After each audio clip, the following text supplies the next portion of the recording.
Salam santun rahayu wilujeng dalu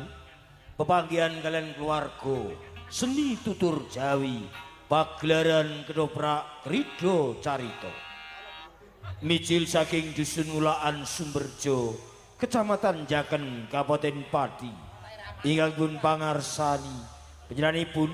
Bapak Sigit Sumarlan sarjana hukum binarung swaraning gong solaras pilok lumantar sanggar karewetan Ridho laras ingkang kaglumentah kira kali Badrus karenggo pangling Wiraswarati Nimas Ayem Jemiati Ridho Carito ngawekani karyo gumelaring kabudayan Jawi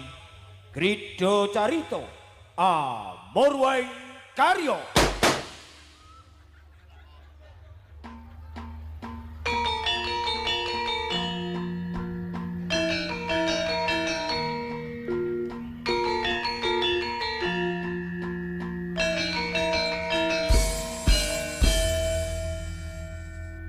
Aruning budaya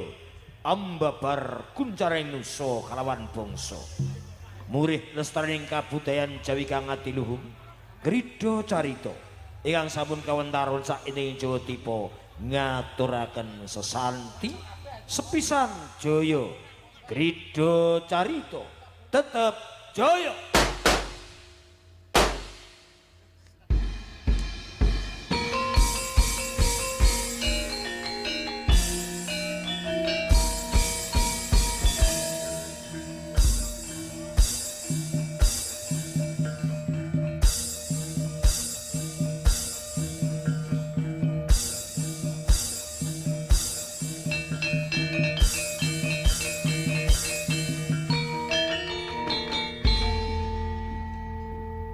Purwakaning pagelaran